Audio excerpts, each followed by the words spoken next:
Do I think the Microsoft Windows Mobile 7 platform is here to stay?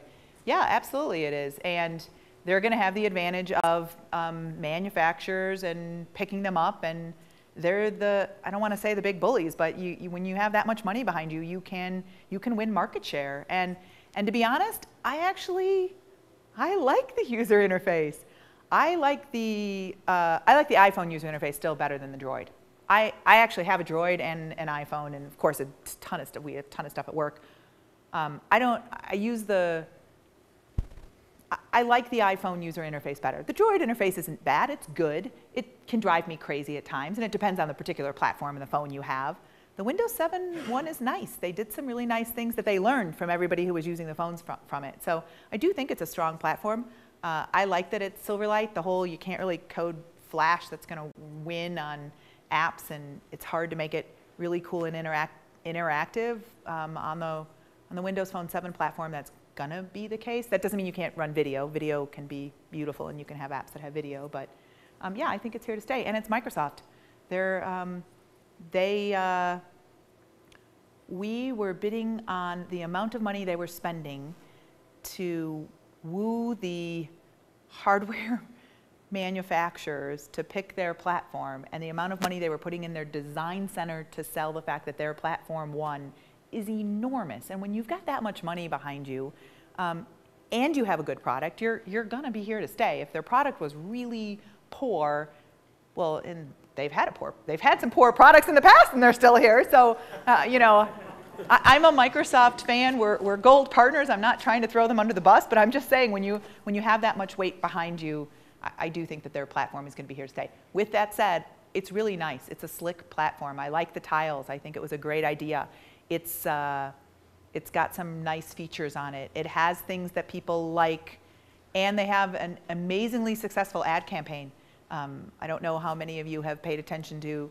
We also work with the ad agency that does those campaigns, and so we pay attention to know how successful those are, so that we know how much they're going to be using us as well. And the get in, get out, the ad campaign that they're using, that I don't know if they started it at the Super Bowl, where they're walking around, you know, sitting on people and walking through the soccer field, and they're dropping their phone in the toilet, and they're doing this simple, and their idea is the get in, get out off of your phone. So you're using it to not be stuck on it, and it doesn't take you that long. This ad campaign, they went worldwide with this ad campaign, and it's wildly successful.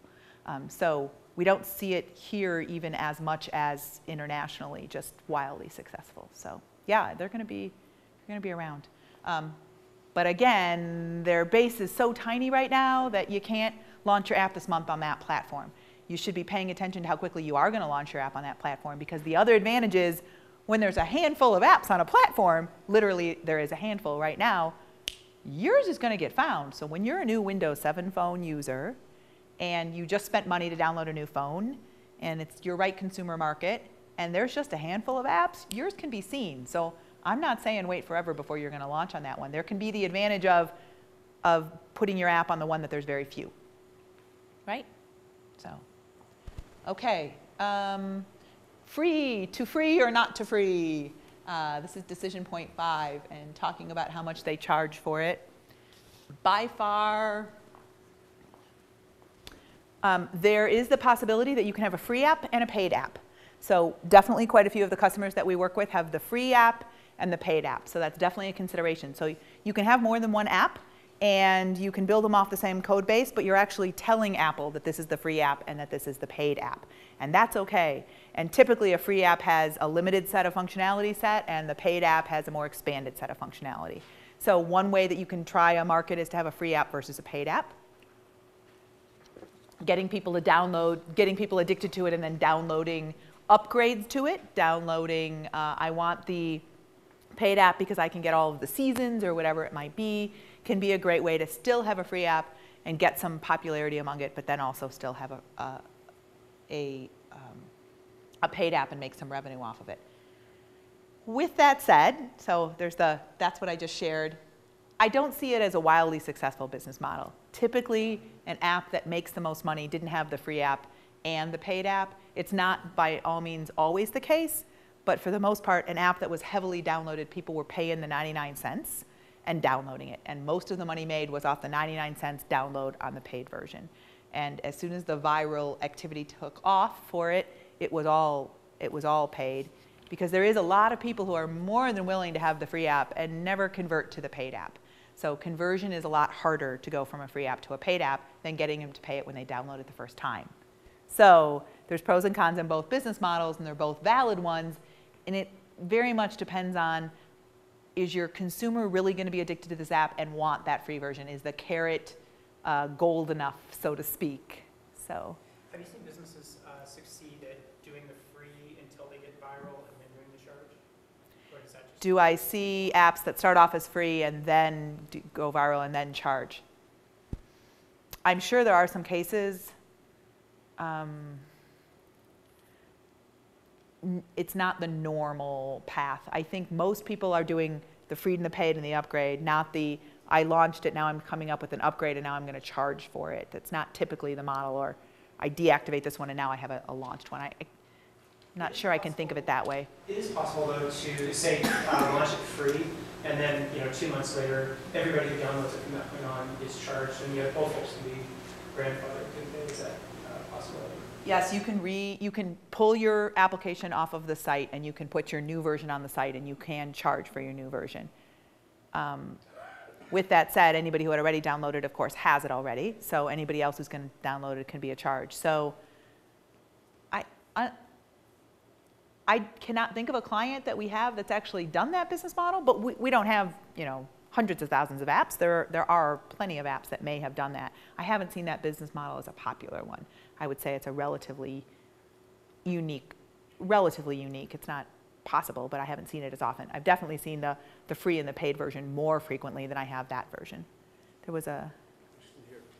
So let's say you do a free app. What is the primary way that you then can drive people to your website in order to turn that interest into some kind of purchase? The question is, so you have an app, how are you driving it to be a purchase?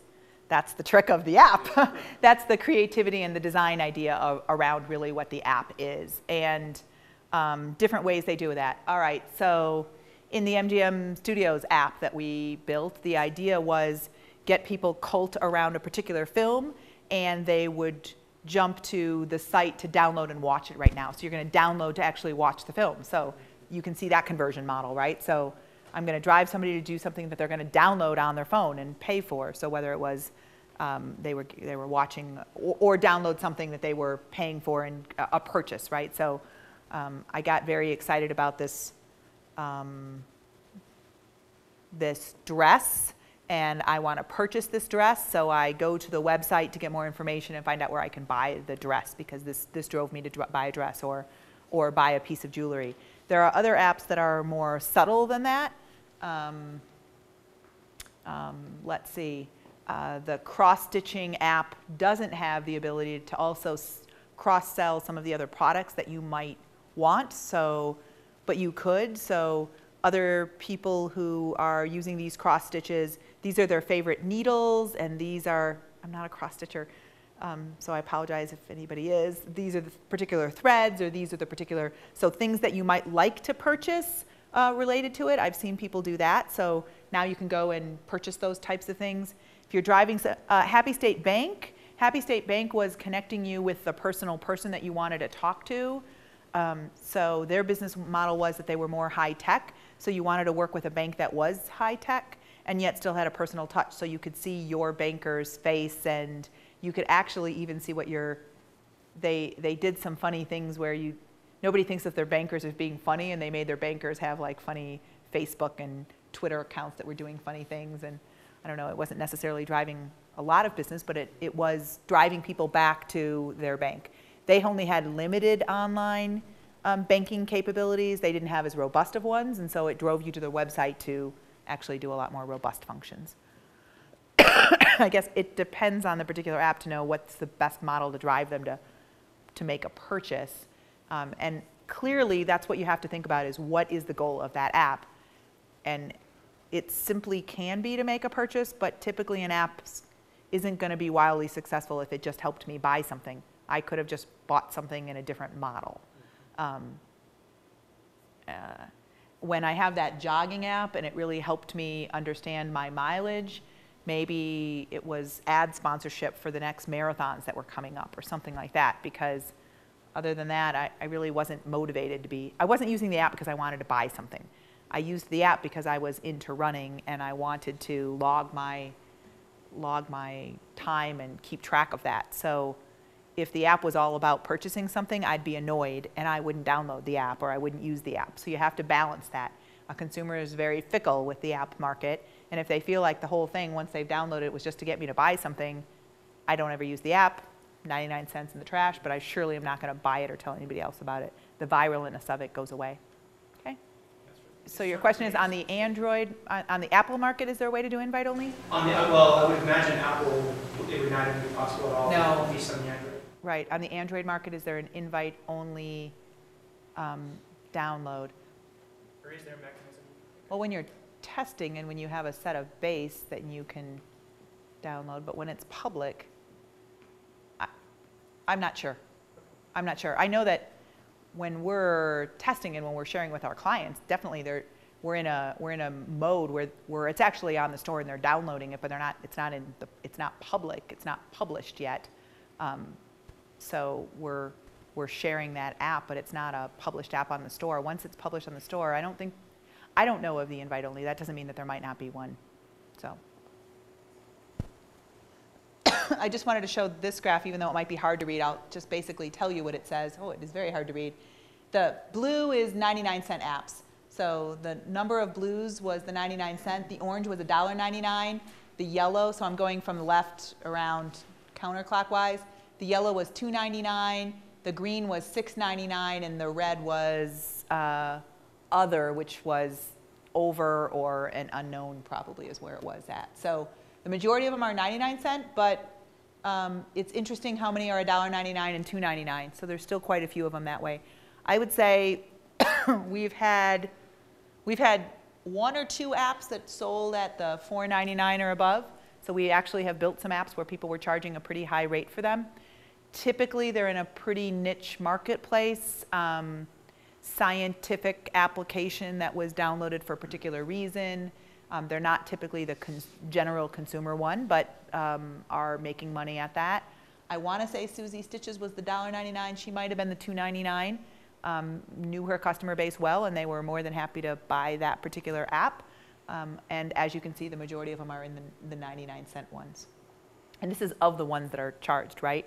And if I remember, I think it's in that somewhere between 60 and 70% of them are charged for apps on the Apple Store versus non-charged.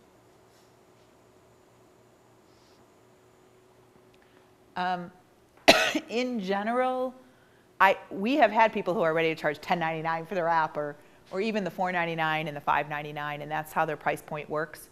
If your business model break even is most likely going to happen in your $4.99 or $5.99, rethink your app is probably what my advice to you would be.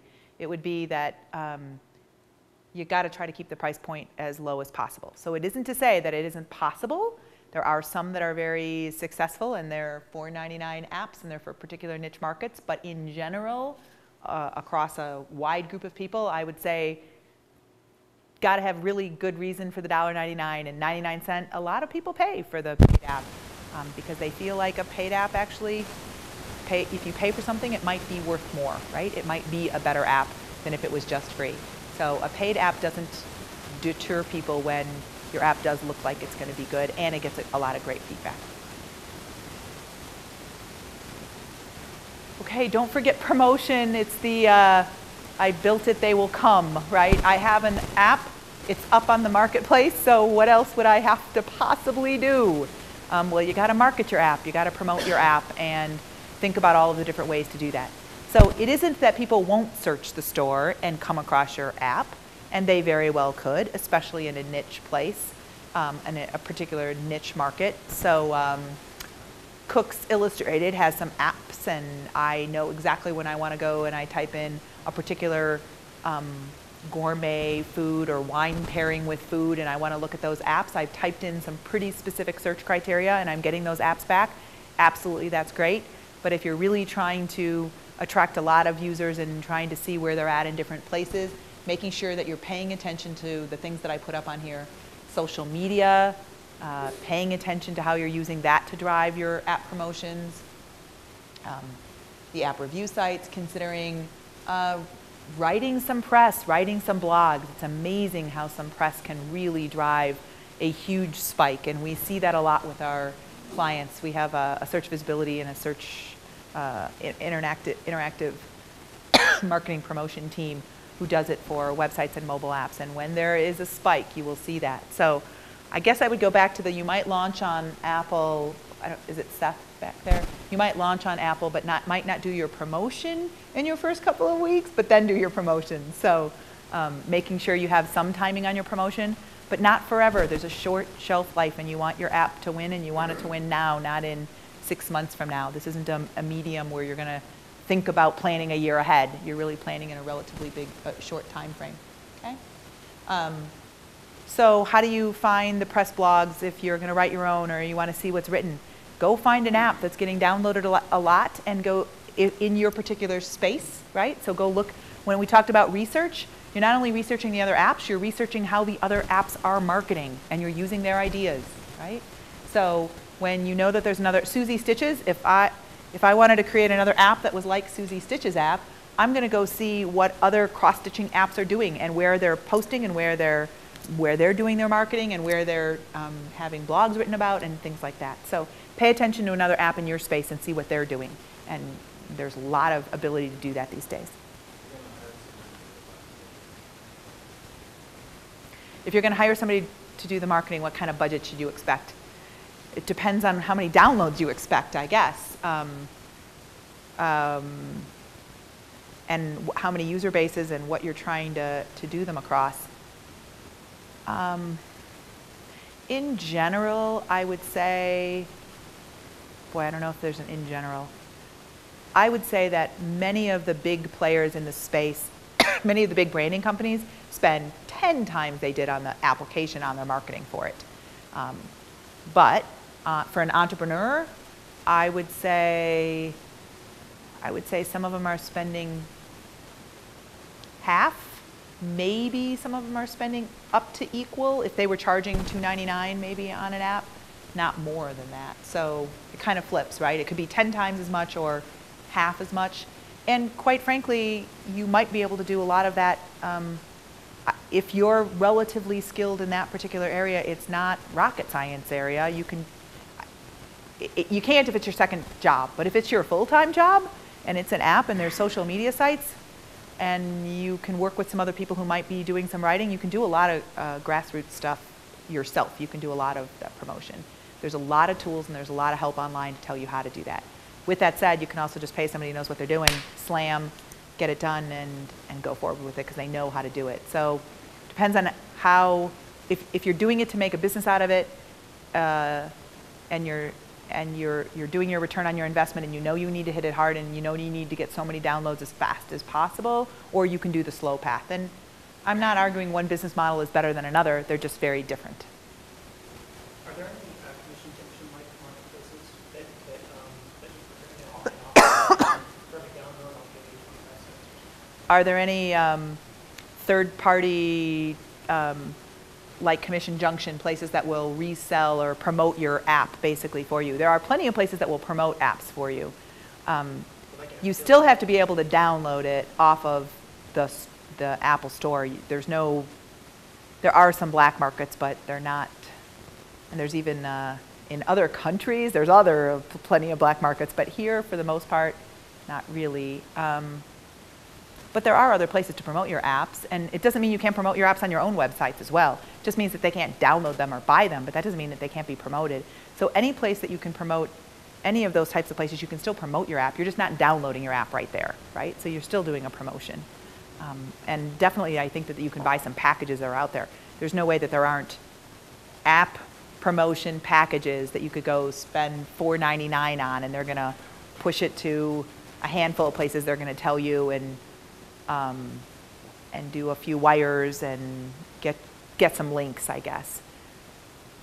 And that's better than nothing, although sometimes I don't know that it is. Sometimes I think that they rip off people because it's not really gaining you a whole lot more. a Facebook site, places to promote it, a website, even a web page. Having a web page so that if somebody was having any problems with your app, Apple kind of, I think Apple required it. I don't know if they're still requiring it. I don't know if they're checking it. But having a website that you can go get a phone number and be able to have feedback and was a requirement that you had to have that as, at a minimum. So, and I would say that is a good minimum, right? Because it's at least one page that's out. The subscription model is a new pricing model, and I have seen it for the iPad apps. It's interesting that you say that because I haven't seen it for the iPhone apps, but I don't know why they couldn't apply that model to the iPhone apps.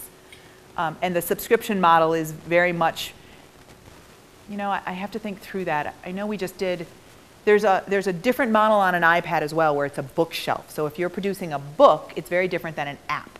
And we actually did produce a couple of books for people. They're kind of marketing books, so to speak, and they're not an app.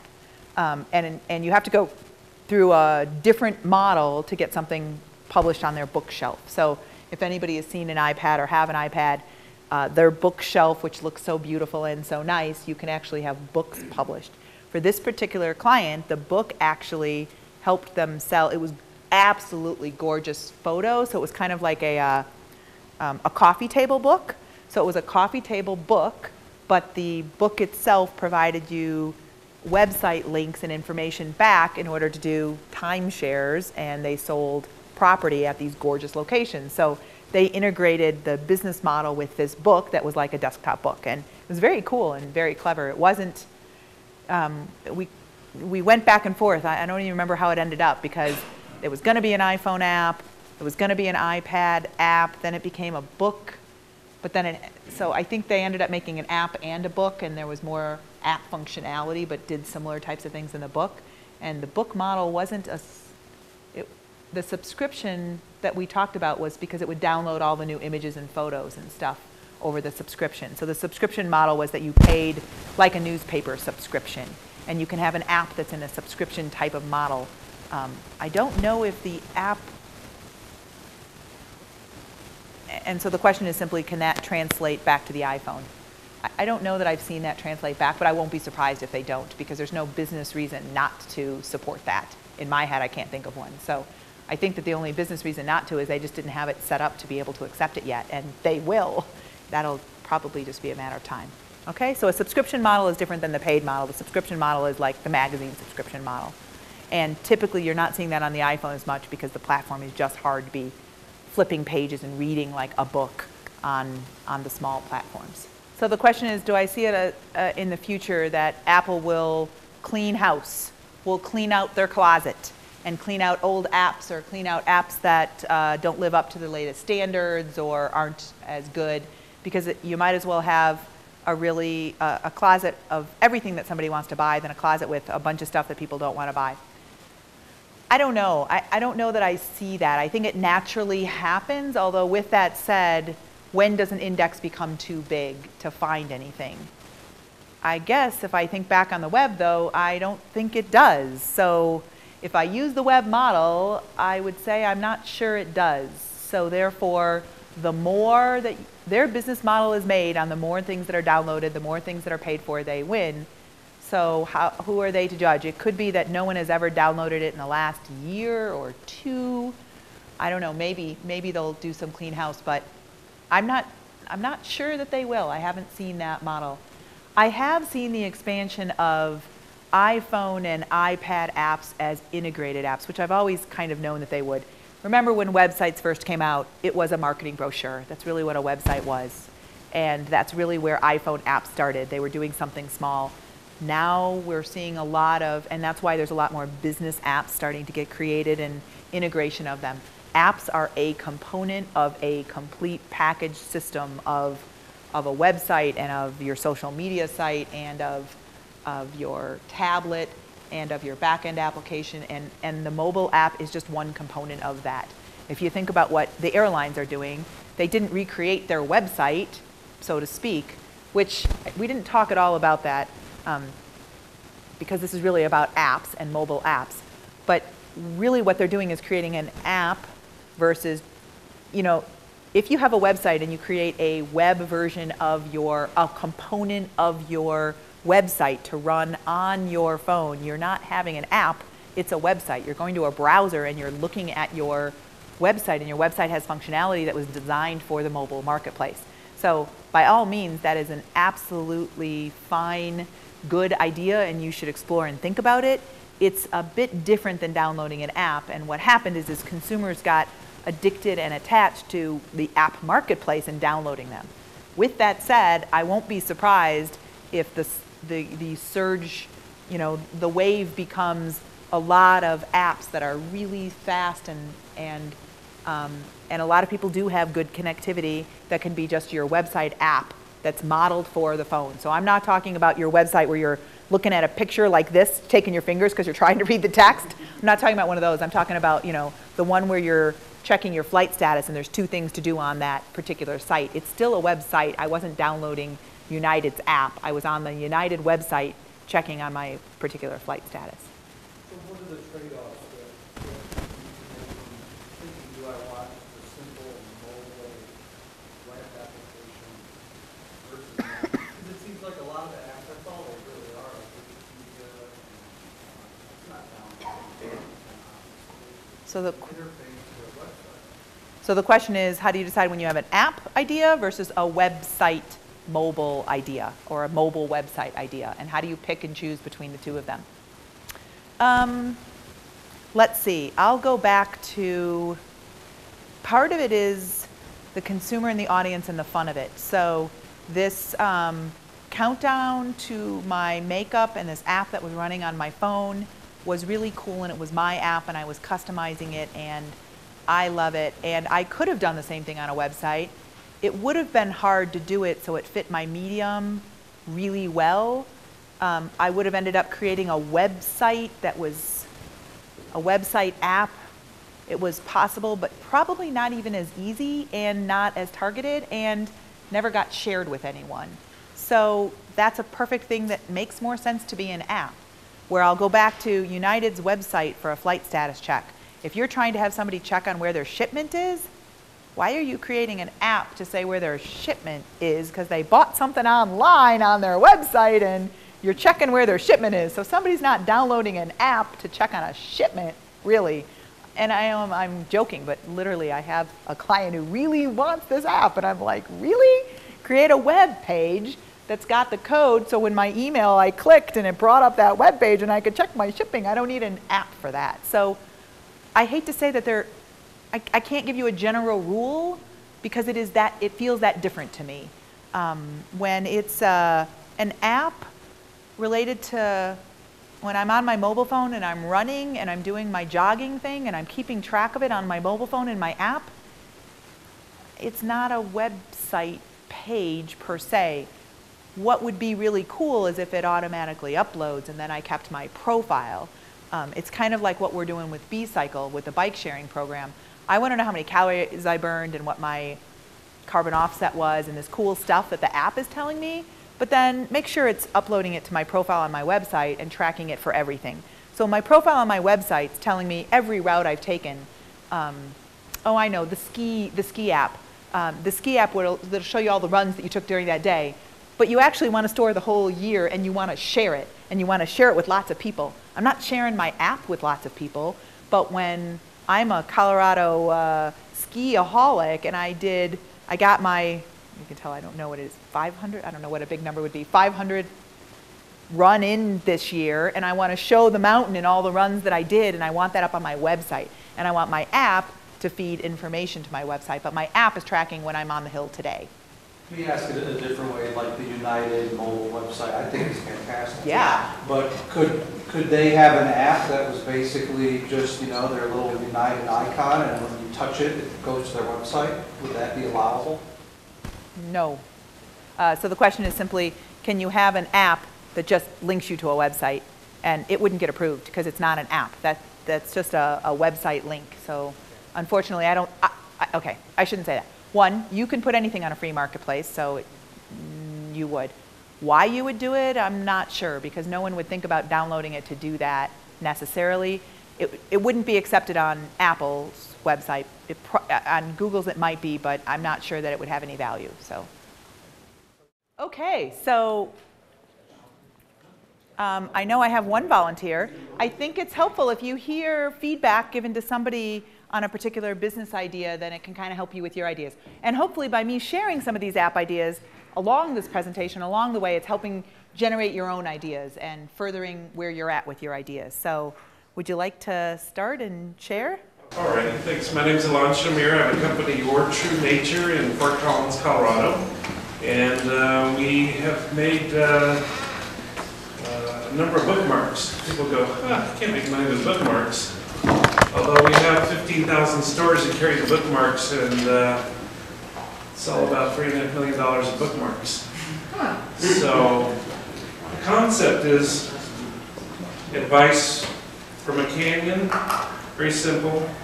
Carve out a place for yourself, stand the test of time, listen to the voice of the wind. It's okay to be a little off the wall, reach deep. So anyway, there's a series of about 85 different ones. Here's advice from a cave. Good things take time, see the whole picture, breathe deep, hang tight. Anyway, so we've got quite a following. Our business model is that we have the bookmarks, postcards, t-shirts, and then we also license to a lot of different companies. Leaning Tree just picked it up, so they expect to get it into a tremendous number of stores. So I've got some ideas about how can I play with some things. We've been doing a lot of free teacher curriculum. We've been doing free screensavers. The idea was maybe we can come up and do an app. So consider this might be an iPhone, but so these are advice from nature cards where you pick a card. See, it's already a game. It's a game. Okay, it's a game there. No, that's Yeah? no, that's Good, that's huh? the idea, right? Okay, So what does yours say? avoid meltdowns. Okay, so you just go and pick one there. Actually, And it has a snowman. oops, sorry. Yes. That's not a card.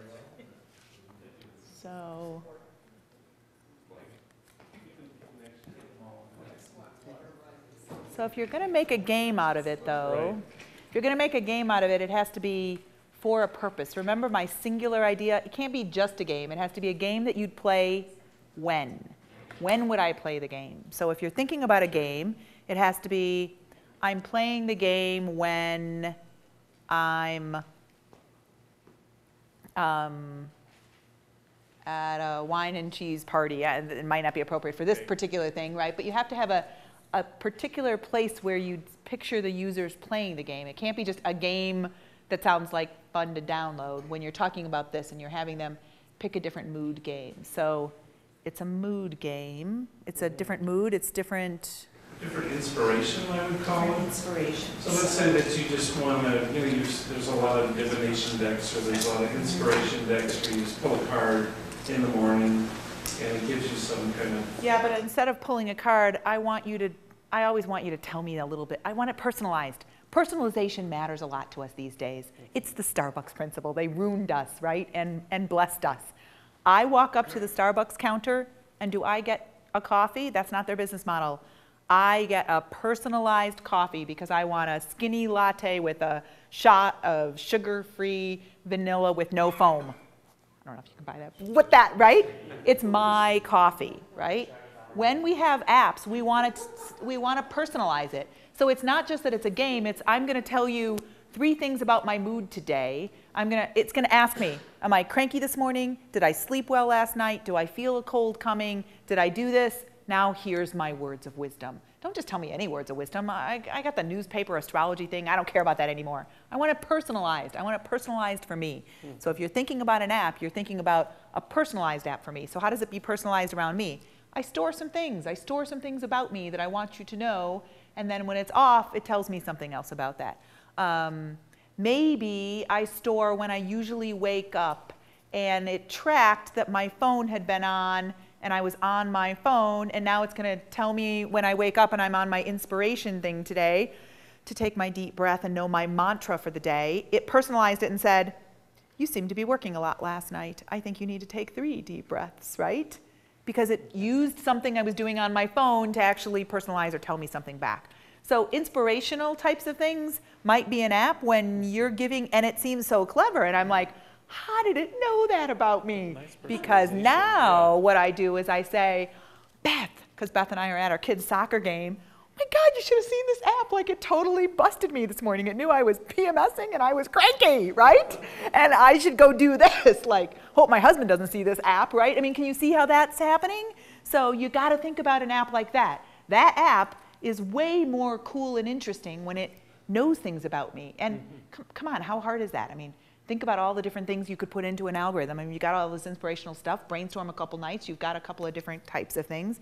That would make it an app that might be worthwhile. Now, it's probably a free app, and you're probably promoting the products and getting me to go buy them based on something, potentially. Sure. But actually, the app kind of sounds cool. I think it's, I like that. so something like that. I don't know, does that help? Yeah, the personalization part is awesome. So if this is your phone, can you kind of shake it and then you do it like that? It'll flip over the cards, so there's sort of a randomness to it where you're actually like picking Yep, a all card? that's possible. You can Yeah. shake and do functionalities like that. There's a lot of them out there that do that already. That's what I'm They going to do. tell you. Everybody shakes their phone. I mean, that was so cool when it first came out. You could shake your phone and get it to shake dice, do anything, do cool stuff. You can put your handprint on stuff. You can put your face print on stuff. You can do all that stuff. But it's kind of, okay, been there, done that. It's not going to be the new app. The new app's got to have something more than just the Ouija board or something more than, oh my gosh, I remember almost 2 years ago, we brainstormed with that creative company. We're like, you should do a spin the bottle app. And they were like, oh my God, Oh, that's yeah, brilliant. And we did a spin the bottle app, and it was like Yeah. 2 years ago, and we did, and it was for Coke. It was a Coke spin the bottle app. I'm like, it's Coke, you should do a spin the bottle. And it was super fun. But you know what? That was 2 years ago, and that was okay. Today, there's enough spin the bottle apps that's not gonna, there's enough apps that shake and give me inspiration. I think if I was to go online and say, shake, give me inspiration, there'd be so many to download. So that's not a big deal to that part of it. So is that No. already technology that's available? Yep, where you it's don't available. have to like recode all of Nope, a you don't have to shake it? recode all that. And it doesn't mean you still can't shake it. Sure. So I could easily see, it told me how I felt about today. I'm PMSing and arguing, and I'm like, yeah, I don't like that. Shake, give me my new one, right? So I use the black ball kind of, I didn't like that answer, so I'd love to see a shake feature, because if I don't like what you said, I might want to just, no, didn't believe that one. Sure, to do it. But that's Okay. just an extra feature you're putting on the app. The app has to have something about it, has to have something that's of interest, has to have something of a draw.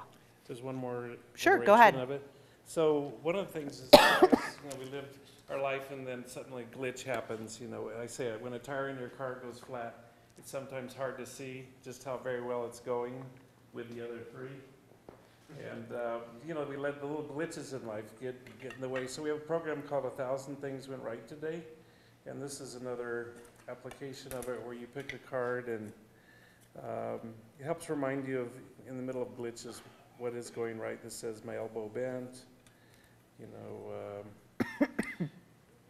So if I was to build an app, yeah, the birds are singing. if I was to build an app over Yeah. that, it's something similar.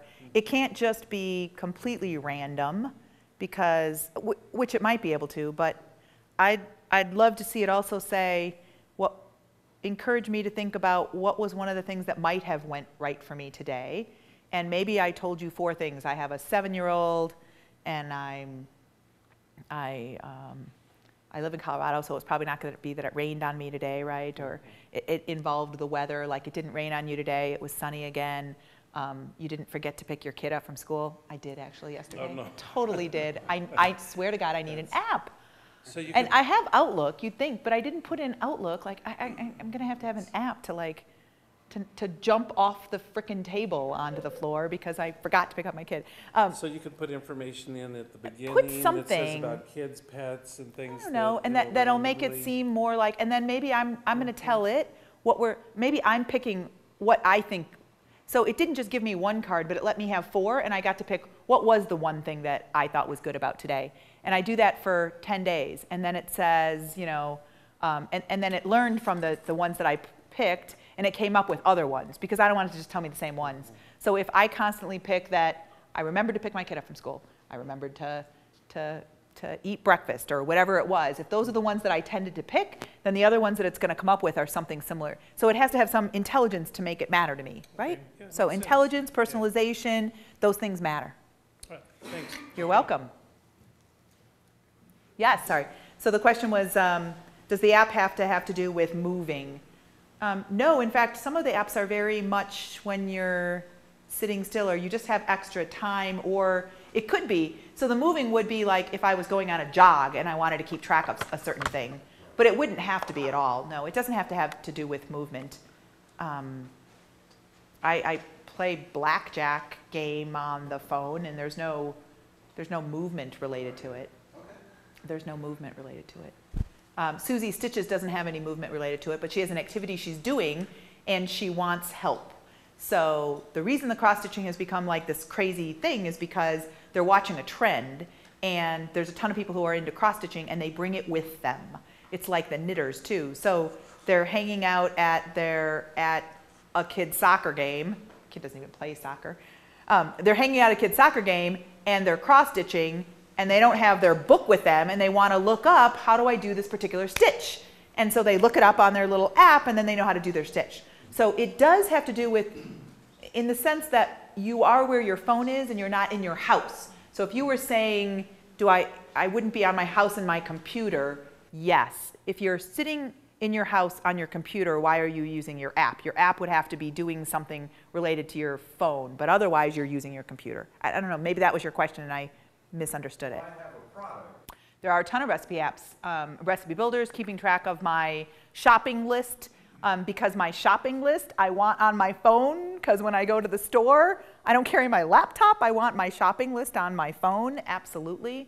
Those kind of apps, there's quite a few of those kind of apps. Let's see, the things that make it unique or different, olive oil, spray, I don't know, I guess when I'm at the soccer game and it said, here were 3 different quick things you could do with the olive oil when you get home from work or you get home that are fast, and it told me that day, right? So it said, spray the olive oil on your saltine cracker and sprinkle sea salt on it and you have a new snack. I don't know, something that, oh, wow, all right, I'm doing that because I couldn't think of anything else and I was remote and I thought about something and you gave me the most clever recipes that were online and you found a way to prompt me to be doing that. And the reason I downloaded your app was because you promoted that app when I bought that product. When I bought that product and on your website you said there's an app I should have. And the reason you want me to use that app is because I don't ever use my olive oil spritzer. I love my olive oils. I always forget to use the damn thing. It's sitting in some cabinet somewhere and I don't use my olive oil spritzer. Gosh, they're great and they're all in a cabinet. We're not using them. You want me to be using it because if I'm using it, they wear out and then I'm buying a new one. Or if I'm using it, I'm buying more olive oil, right? So you want me to use it. So how are you going to get me to use it? You want to tell me the coolest inventive way to use it. And I don't know, I'm making something up with olive oil, but you're getting the idea, right? Does that, people see where I'm going with something? Well, you can use it to spray vinegar, and you can use it to spray garlic, flavored oil, and all sorts of stuff. And See, I can't even think of all the different things there could be. Somebody's already asked the affiliate question, but you're bringing up these apps that relates to my business too. These apps are already done. Is there any way for us to make money off of an app that someone else has already developed at all? Is there any? You've got to develop your own, but it's already been done. There's an app out there already, so if there's already an app, why would I build an app? So there's already an olive oil spritzer that is on the marketplace, and yet he's making money on his olive oil spritzer. It's a product, and there's a market for it, and there is an app for it. So can you make money off of something that's already been done? Sure. Yours can be better. Yours can be different. It can't be the exact same thing. But you have to make your own. There's no way to make money off of somebody else's app. Oh, I see what you're saying. That's why people were asking the affiliate question. Can you be an affiliate for an app? You can make money. You can do ads, and the ads can make money. The ads are being served up from the Apple Marketplace. But it would have to be your app still. It's your app, yeah. Okay. Good market You work framework for other app developers when they're developing their apps. Will you contact the app owner and work out a promotional deal with them or something? Or Yeah, you can. I have an idea, T- why don't t- you make an app for my product? Yeah. 10 or Why don't 15 you grand? take it out for mine? And the truth of the matter is, if you have very similar products, then you can get together and both pay half price and build an app, and you've got the crackers and he's got the olive oil, or you've got the vinegar and he's got the olive oil. I'm sure that there's some things like that going on out there. But the truth of the matter is no, typically they're making money on their own app. You're not making money on somebody else's app. Working when platforms upgrade? So the question is, are all the apps working when the platform's upgrade? And the answer is no, all the apps don't work when the platform upgrades. So there's an automatic graveyard for some apps. They die. Correct, that won't work under a new platform. That is true. It isn't always the case, and it is possible to code them so that it most of the time works, but it doesn't necessarily mean it always works. Also, the proliferation of number of devices and carriers and manufacturers makes it a very, it probably works on a subset of them. Even in the BlackBerries, there are quite a few different BlackBerry devices that are running different operating systems that have different screen sizes, and you got to be testing on quite a few different platforms. So the testing thing is not insignificant. On Apple, as I go back, when you have the hardware and you have the operating system and you have the monopoly, it's much easier. When it's the Android platform or really the Windows 7 platform, it is going to require a lot more testing than it would. And honestly, unfortunately, to test on devices like that, I mean, literally, you have to have services and contracts and things like that, and devices, so, or models to use that. The emulators don't work that great. So the emulators do work. The emulators work not bad. They don't catch everything, and they're not emulators for every device and every platform. So yes, I would absolutely. Yes, we use emulators. We still have to test on devices. We can't just use emulators. So, unfortunately, be easier if we could, wouldn't it? Be easier if there was a cross-platform too. Wouldn't that be the case? I will celebrate that. I won't be discouraged. I would much rather code on one or two environments and tweak things than and you'd have it on lots of apps. So. No. So what's the shelf life, really? I mean, it sounds like from what you're saying, you could do it in a month, you could do it in 2 months, but it could be hot for a month and gone as soon as the iPhone 5G with Justin Bieber comes out. So what's the shelf life? The shelf life from a technology perspective is actually longer than that. Usually when the new operating system comes out, most of the apps are working. And if you had an app that was actually making you any money, you ensured it worked and you made sure you get a window of time before the old operating system is out, and actually you're knowing right away whether it's going to work or not, and you're not losing a beat, and there's test environments to know that it's going to work. So as far as the technology and the shelf life, that's longer. As far as your app and its shelf life, that literally, I could have measured it in days, but there are apps that are wildly successful for months.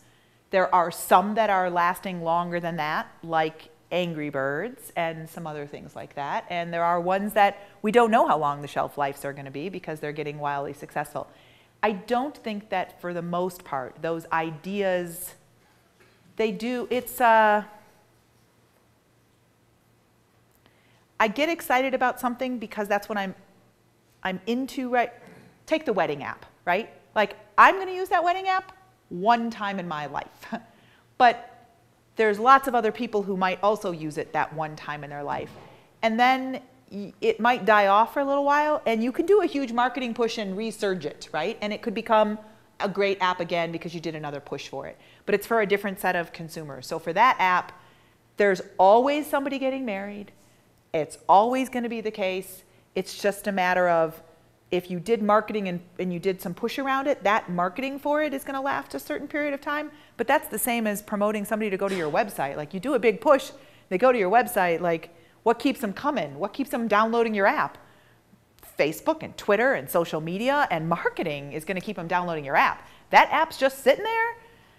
If you're really lucky, it got really hot and everybody starts to download it and it becomes viral, and hallelujah, you are the next millionaire. I feel like it's aren't there all these TV shows now out there, the next millionaire? But most of them are not like that. Most of them have a relatively limited shelf life, so to speak. But the shelf life isn't because of the technology, for the most part. You can tweak it when the operating system upgrades. Most of the apps are working. We've had very few changes in them, but it doesn't mean that there aren't any. I'm trying to share. I don't know if that answered your question. It did, but it kind of Okay. went to the next question I had, which was then how do you trademark that, or, you know, how do you keep your intellectual property? Like if you create How do you- something that's really cool and they went, okay, but then somebody says, oh, that's really cool, I'm gonna do it for the Android, and I'm gonna do it for the other platform, can you? I am sure you can. I am not. Can you trademark your idea and your app? I would imagine you can. I'm not. I don't know. I haven't. We haven't been very much involved in the trademarking legal issues related to those to apps.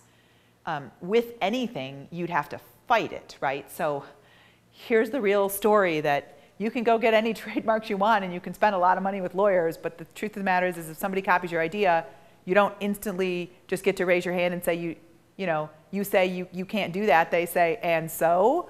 And until you're going to be in a legal battle, it really doesn't matter if you have a trade. And I'm not trying to be a pessimist related to it. I'm just trying to say that I don't know how that will look. Or Since most of these have a real short shelf life, it would make sense you could file a provisional patent, which gives you a full year before you decide to file. there we go. $99, roughly $100. You file a provisional patent, and that gives you a placeholder in case you want to spend more money later on. And if you're successful, then you're, that would be the easiest way to go about it. Sorry, I don't know the legal side of it as well.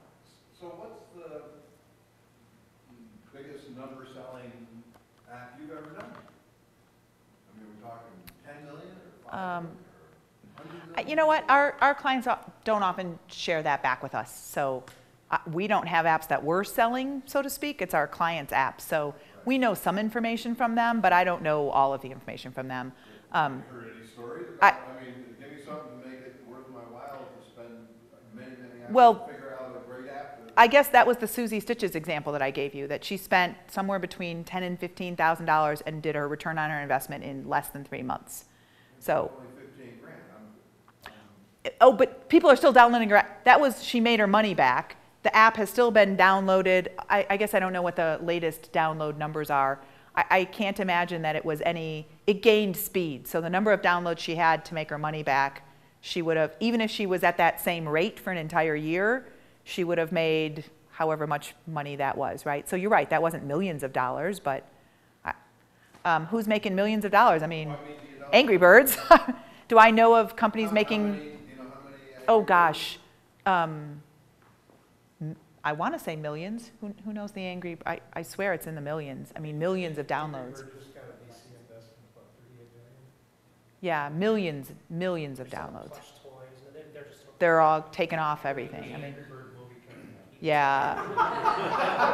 Are you serious? Yeah. There are, I mean, if you go on the Apple store and you say most downloaded apps, there are definitely apps that are in the millions of downloads. There are that many people who are downloading apps. Yes, absolutely. There's a huge user base. Now, are the apps we're building millions and millions of users? I don't know. I'd like to think the MGM Studio one's going to be downloaded a ton, but it's also a very niche market. The goal wasn't the most downloads. That wasn't their goal. I don't think we've built a site that's main goal was the most millions. Not that they wouldn't have been happy with that, but Stitches was a very small marketplace. And we're not in the gaming industry. The gaming industry has a lot of those types of things. We typically aren't in just the gaming industry. I know the Speedbag app was on the most downloaded, it was on a favorites list and the most downloaded.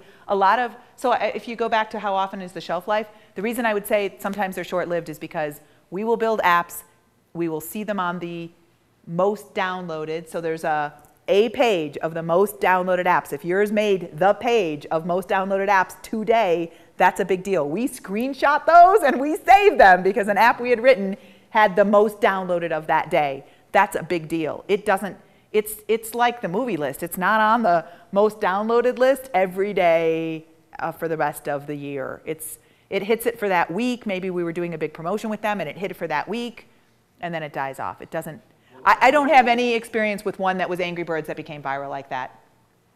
And we wouldn't have made, Put a number. You know, I mean, on the movie list, they tell you what the dollar amount is. You know, well, but you can do that. Go to the Apple Store, go look at download it, and if it's a 99-cent app, you can do the math. Millions at 99 cents. I think most folks make a couple $100,000, is what I understand. Most relatively successful. I think millions is rare. iFart, I think his neighborhood, wasn't it, iFart? iFart. That was the big thing, and I think he only made, when it was really big, like 300 or 400 grand Okay. on his downloads. When it was So world news. it was world news, it became viral, he made somewhere between $250,000 and $500,000. So this is not your billion-dollar idea, although I think maybe Angry Birds became that, but that's the one in, well, 400,000, I don't know, there's 400,000 apps, and that one made, and of those, not all of them are paid, so out of 250,000 of them, one has made millions, and there's probably a handful of other ones that have made in the, hundreds of thousands. I mean, I think the curve goes down pretty fast. That's what I'm guessing. But not everybody's building an app just because the app was making them all the money. So it's kind of a different model, right? Most of the apps that we're building aren't because people believe that the app that we're building them is their sole business model, right? It isn't typically the case. Is there anything you can do to make it so that when people are searching, like in the Apple Store, that yours comes to the top? Is that done more purely on number of downloads, how often you've updated it, or is there other criteria? What can you do? The question is, what can you do in order to have yours found and downloaded over others? And the icon image that you use, the image really matters. The keywords that you use, you're going to pick the category that you're in, so picking a category that makes sense. Using the short description, there's only so many words you get to use. Being incredibly wise with that will really matter. And the visual, and then then you get to have, like, when somebody clicks on it, you get to say kind of what it's going to do, and that really will matter. I mean, that's going to be whether somebody downloads it or not. The other pieces that you have less control over, and yet you still have some control over, is the feedback, the downloads, you can and you can't control some of that stuff, right? So encouraging all of your friends to download it and writing some feedback, obviously, you can use as much viral power of that as you can, but that only goes so far in the huge community. But the image does matter, that the square matters. I'm amazed how many people are like, oh, whatever, just shrink this down. And I'm like, oh, really? It just looks like a big blob. That's what you're going with? I mean, it's very hard to brand with something this big and still be cool, and don't brush it off as insignificant, because, I'm looking at the icons, and then I'm clicking to get kind of the more information, and then I'm looking at things. I gave one to 1-800-Flowers. I mean, they're a huge web company. Everybody's heard of them. And I was brainstorming with the guy, and I'm like, and I actually think that they've done this now. This conference was a year ago. When I ordered flowers and they got delivered to my grandma, I want to see the picture of the flowers, because, it's not exactly what you sometimes order. It's like whatever the florist is that's there. And can't you take a picture of my grandma with the flowers when you delivered it? Because first of all, I want to make sure you didn't just leave it at the step. I want to see my grandma with the picture. Like, can't I get that back to me? Can't I have an app that whenever I ordered it, I got my little picture back, and can't I have something like that? That's really useful. It's a singular idea that will solve that particular problem. And they were like, wow, that would be really great. And the difference is just simply that they didn't think about, why would somebody want that? And you're like, well, have you ever ordered flowers for anybody? You almost want to say, have you actually? And he probably hasn't, which is okay, right? Because there's lots of people who work for lots of companies who don't necessarily use that service in the same way, right? So sometimes it's just thinking about a creative way. You have a website, you would order flowers. What is that other thing that you do? Well, I want a picture. I want a picture of the flowers with my grandma. I like that. I really wanted that. So there was another hand up. maybe one more question. Okay, one more question. The question is, if you don't want your app on your marketplace and you just want to share your app, is there a particular platform that's better for that, or do we see that frequently? I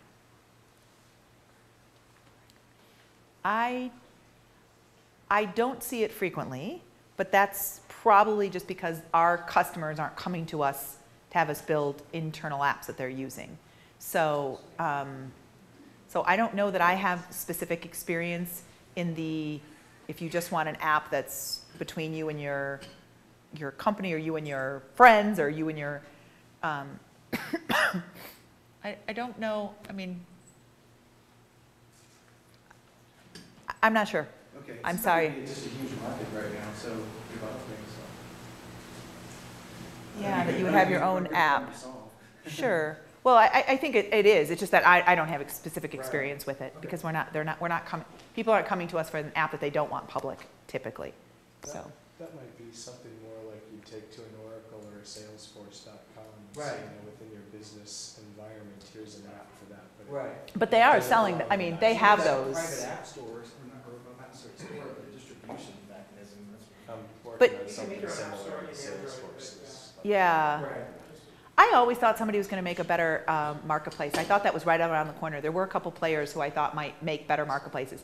That still might happen, and it'll be interesting to see what happens with the Windows 7 platform and what their marketplace ends up being, because I don't think that the Android marketplace was a winner. I think the Apple had some advantages, but it wasn't an open marketplace. So where marketplaces go and how those will look will absolutely change in a year from now. I don't think it will be the same picture we have today.